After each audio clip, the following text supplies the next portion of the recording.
we will continue the transmission in the following way. Allow us to briefly recap. You have your 15-minute time span, which is the time in which, generally speaking, the neurological pathways go from plasticity to hardwiring themselves with a new idea. And with every single thought, with every single feeling, with every single definition, you change the wiring of your brain. And now, with the understanding and the introduction of this specific structure of belief, embedded through the holotopic experience into the center of your receiver antenna brain, you now can have the opportunity to always allow there to be a doorway to the light, even in the darkest of hours, even in the most negative of beliefs. There will always be that tug and that pull to remind you that there is always a light at the end of that tunnel, and to urge you to walk toward it. And to know that every moment is a new reality, a new you, utterly and totally defined by whatever definition you choose to buy into most strongly at that moment. And we remind you of your mechanisms of manifestation, making the invisible visible that is already here, and motivation, discovering what beliefs you have attached to the ideas of pleasure and pain. That these things are not things you have to learn, just things you have to clarify and use as tools. With your permission slips, you are now more capable, because you are new people, more capable than those people that were here a moment ago, more different, more clearly aligned, more clearly defined with the higher mind in concert with the physical mind than the people that were here before. Those people are in another reality. It still exists, but they are not you and you are not them. You are now who you define yourselves to be. Feel the difference in greater ways every day, and you will see and experience the immediateness of the shift from reality to reality by simply creating greater difference between them. Because there is already a total change with every change.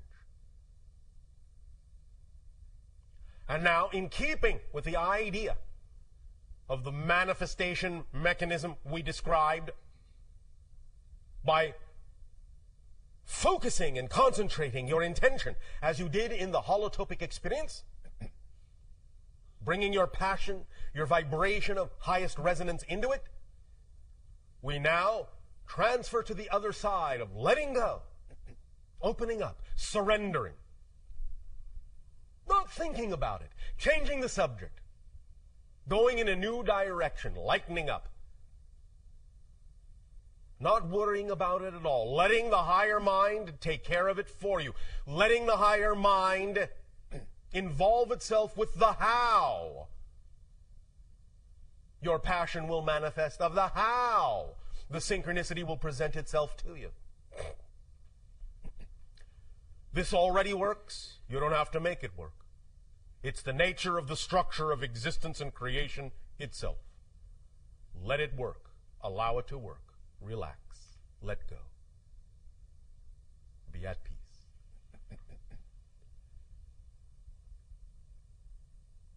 To begin changing the subject, lightening things up,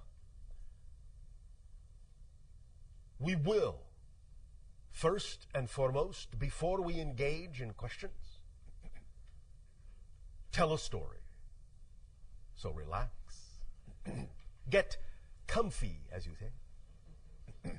If you wish, put on your ethereal pajamas. Have some astral cocoa.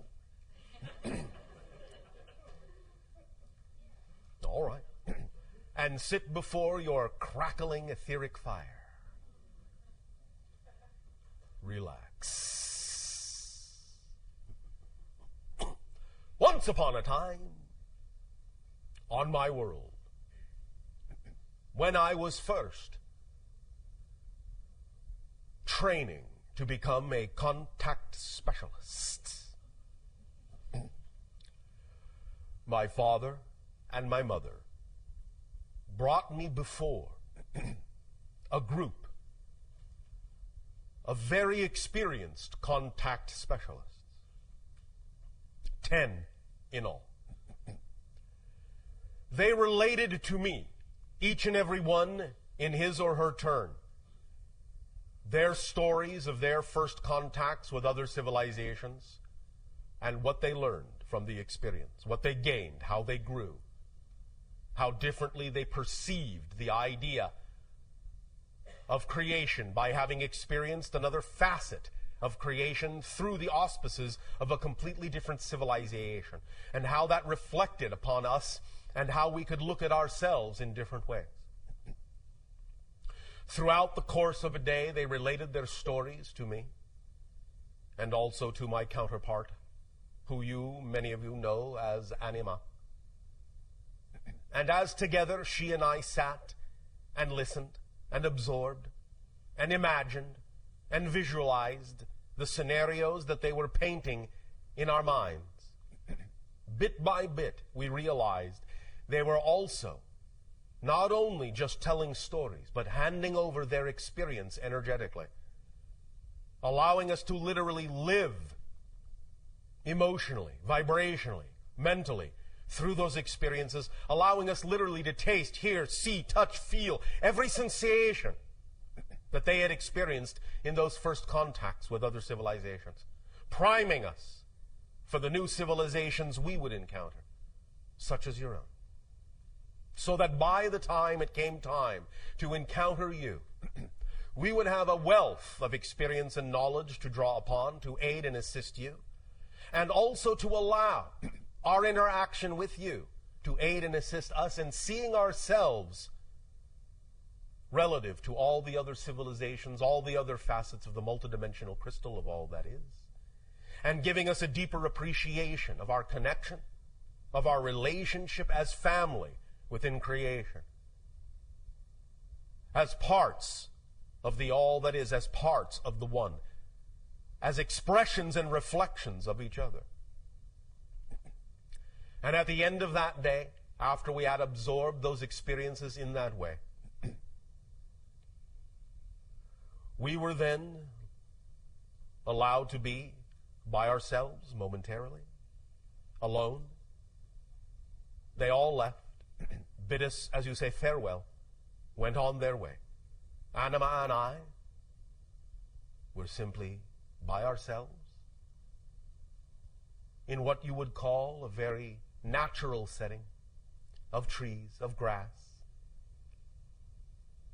And as we allowed ourselves to simply remain there quietly, absorbing all that we had learned,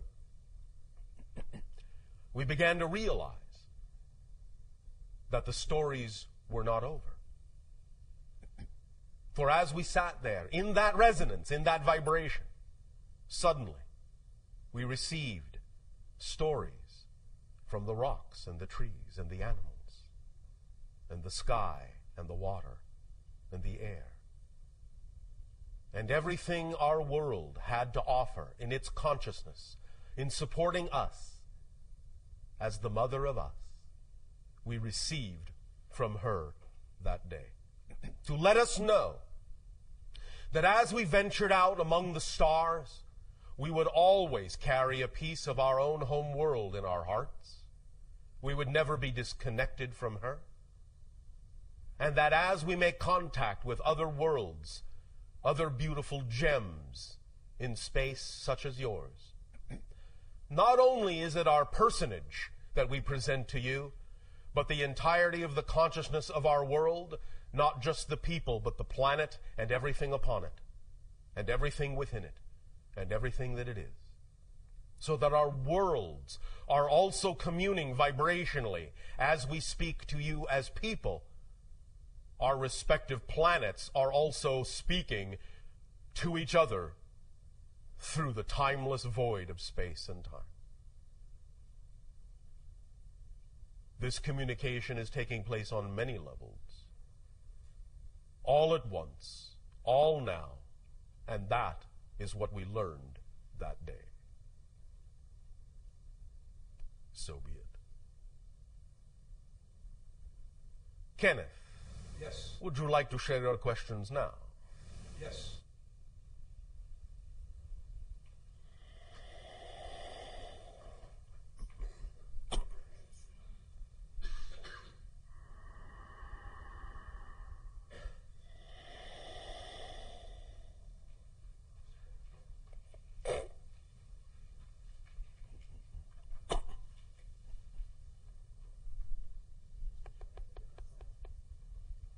Hello, Bashar. And to you good day. I was really glad that the guy this morning called you B. Yes. I like nicknames. They save so much time. Yes. Of course, you know, these days we recognize that as a dual-layer joke. The first layer being, of course, on the human level, where nicknames really don't save that much time. And on the metaphysical layer, we know that there is no such thing as time. Yes. So there's nothing to save anyway. Yes, thank you. Yes. So, I have a metaphysical joke for you. Oh, all right. And I would appreciate it if you would get your people tuned into this. Always. Okay. So, you ready for the joke? Yes. How many Sasani does it take to change a light bulb? Let me check. All right, we give up. How many? None. Everything changes, so the light bulb changes on its own. Oh, thank you.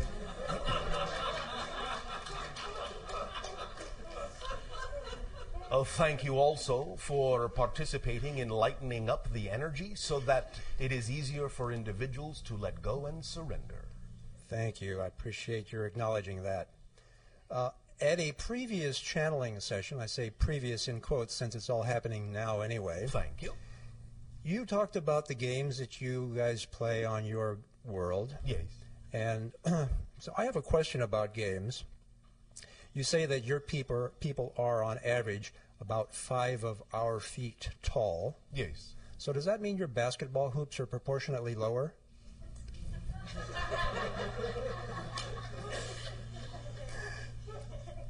If we had basketball, they would be. Yes. And of course, that's why it's funny for us, because we all know you don't play basketball. Yes. Yeah. Although, not entirely true.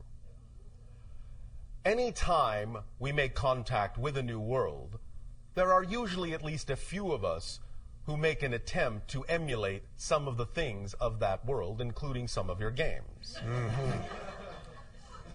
So there have actually been a few that have attempted what you call basketball, baseball, and so forth. Uh-huh. I'm getting the picture that the balls might be balls of energy rather than physical balls. Not always. Sometimes we really wish to, as you say, get down and dirty and play like the natives. So that we can gain a thorough appreciation of the physicality that you experience in your reality when playing the game. And do you appreciate it the way we do, or at least appreciate it in your sense? Yes. Yeah, good. You realize, Bashar, that going by the single name Bashar puts you kind of in a unique category that includes Cher and Madonna. Yes. Prince, yeah. Just thought I'd make. Thank you. Anyway, now to my question.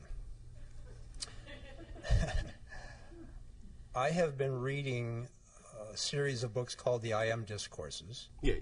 which are basically discourses given by Earth Ascended Masters, primarily Saint Germain. Yes. And they use the term I Am Presence. Yes. And the concept that they refer to, I believe, is the same as the concept that you refer to when you say higher self. My question is, are these two terms truly synonymous, or are they talking about a level or a span of frequency that's different from the span of frequency that you refer to when you say higher self? It is the combination frequency. When we talk about the idea of the partnership and the relationship in perfect balance between the physical mind and the higher mind together, that can be referred to more precisely vibrationally in the way they mean it as the I am presence. Okay. So there's kind of an overlap there. Yes. Yeah. Okay. The Ascended Masters are purported to have completely, I just about used the word conquered, but I really mean gained command over physical reality in all respects. They can materialize their bodies, as I understand it, dematerialize their bodies.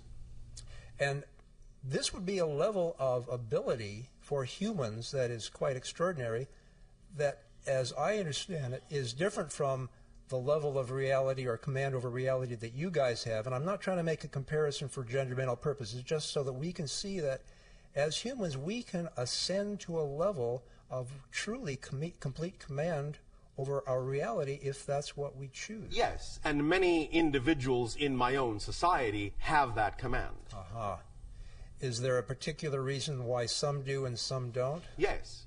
It depends on the path they have chosen, what it is they are teaching, what it is they have to reflect, and also to some degree the idea of what many individuals choose to do with remaining in certain levels that make it more conducive for them to interact with other beings of similar level. Mm-hmm. So what is it that they are communicating by understanding and having this command of reality that someone who doesn't have that command is not communicating? First of all, they are, as a vanguard in a sense, communicating to the entire society and constantly reflecting to them openly the potential that exists in all, so that we never forget that by having examples around us all the time. Which is what our Ascended Masters do as well. Yes. Cool. Okay. Bashar? There's that temperature again. Yeah. That's the end of my questions. Bashar, get out of my way. I'm coming through. Shivai. Shivai to you. Thank you. K. Welcome, B.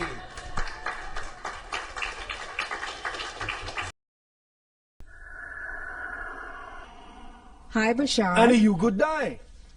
Happy belated birthday. Oh, all right, thank you. For those that are not familiar with this idea, even though it is not literally the birthday as you understand it, in our reality, again, having a different time frame dimensional experience, the date that corresponds to my date of birth in your reality was November 11th. Yes, thank you. 157. Wow. This is my first experience with you here. Well, this is my first experience with you. Congratulations. Thank you. So I have a mundane question. There are no mundane questions. Oh, great. That's good to know. Thank you. Is it important to you? Yes, it is. Why would you consider it mundane then? Because I felt like everyone else was asking questions that pertain to Oh, big other. Because I felt like everyone else was asking questions that pertain to big other cosmic issues. Yes, and I The daily questions of physical life are just as spiritual as any other question. You understand? Yes, thank you. Equality to all. Yes. If it is important to you, it is not mundane. Thank you. All right. What is your question? My question is, I'm in a work environment where I want to know what my purpose there is and how soon can I get unstuck to create the life that I really want, that I prefer. Right. The way we usually go about exploring this issue is to ask you a question, and certainly not a mundane one at all. The question we ask is, are you doing what excites you the most in life or not? No. Thank you for your honesty. The next question is, when will you choose to do what excites you the most in life? Bigger question. I wanted to choose it yesterday, but... And you didn't because? What belief systems are holding you back? Fear. Of? fear of Yes. Fear of what? choosing something and that not really being what really brings me joy. So you're saying that if you choose something that excites you, you might actually be choosing something that doesn't excite you. Well, my challenge is Yes. choosing something that excites me, because it may excite me. Why is that a challenge? That's easy to do. Yes, okay. Do you believe that? Obviously not. No. All right. May I explain it to you in a way that will allow it to seem easier? Yes, please. Why, thank you. The idea that has been, in a sense, perpetrated throughout much of your New Age consciousness of following your bliss and acting on your excitement usually doesn't come with a clear explanation of why or how to do that. Mm-hmm. The idea simply is to understand it first and foremost in a very simplified manner, as follows. When we talk about the idea of acting on your joy, your highest excitement at any given moment, we don't necessarily mean that it has to be a life-spanning career, a gigantic project, an all-consuming endeavor. We literally mean act on whatever is at any given moment out of all the choices you have available to you, many of which may seem mundane. Just act at any given moment on the one that contains the highest amount of excitement out of all the choices you have the ability to take action on. Period. That's it. It's that simple. Excitement is a thread. It leads to all other excitement. So if you are simply sitting around going, oh, I don't know what excites me, just look at what your options are. Just list your options at that moment.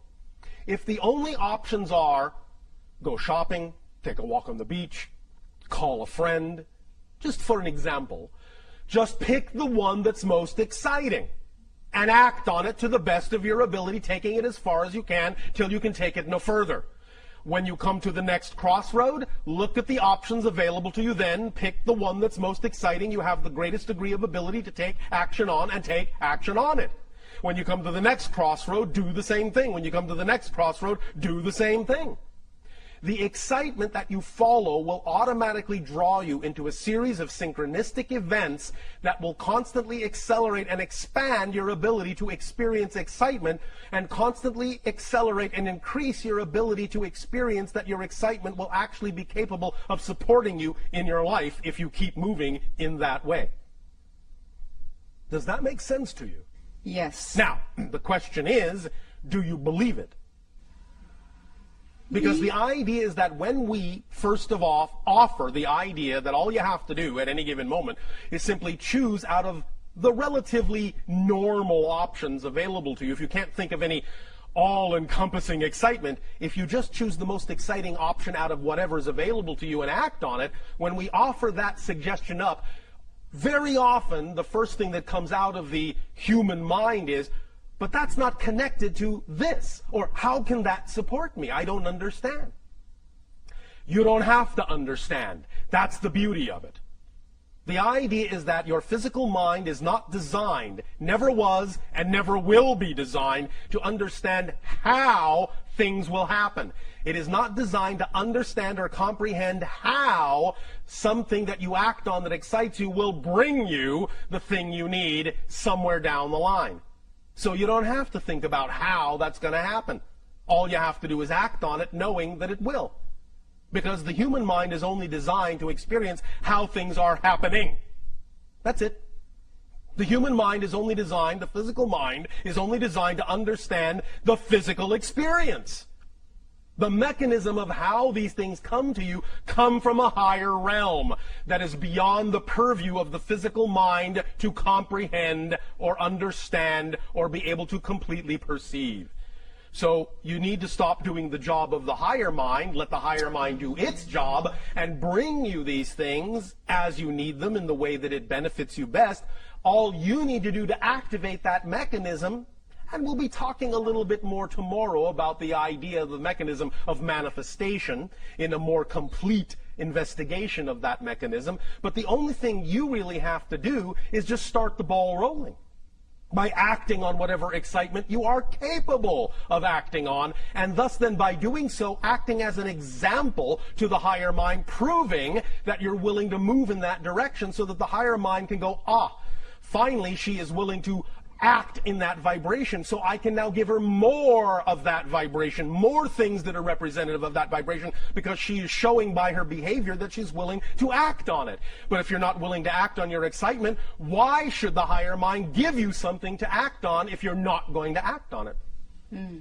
You see, you have to clear the space by acting on what you are capable of acting on before you make room for something bigger to come in. Because if you're not going to act on what you've got, well, higher mind is not going to do pointless things and give you things you're not going to act on. So you simply stop the whole process of your excitement expanding. Does that make sense mechanically? Yes.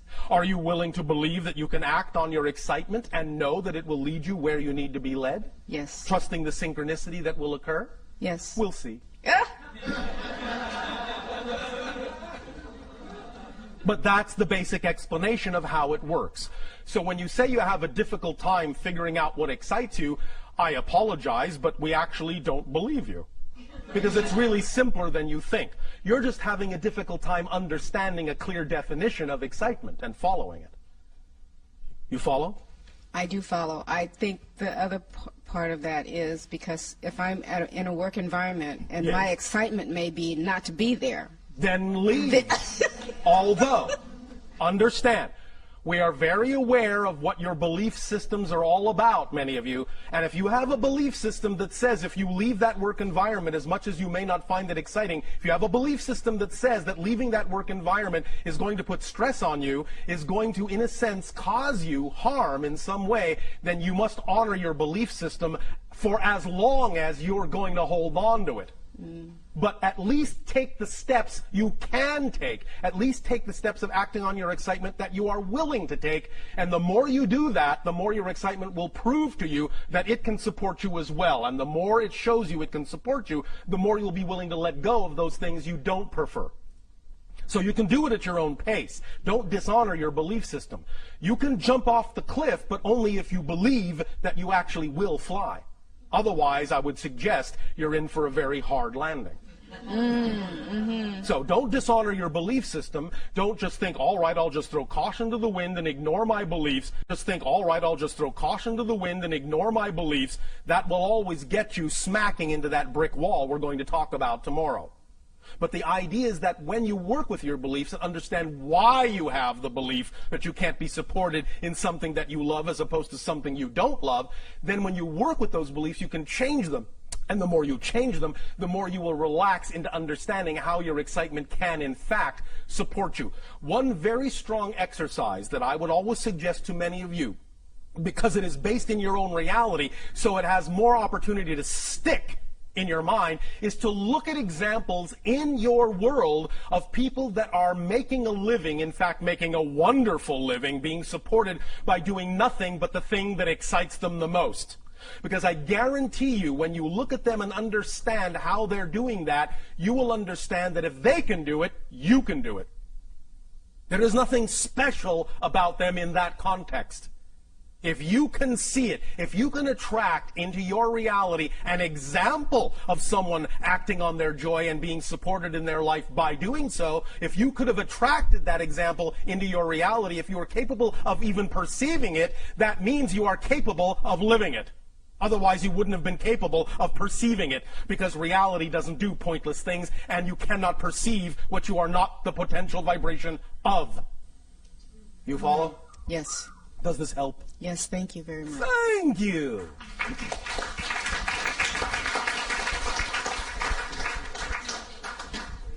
That was exciting.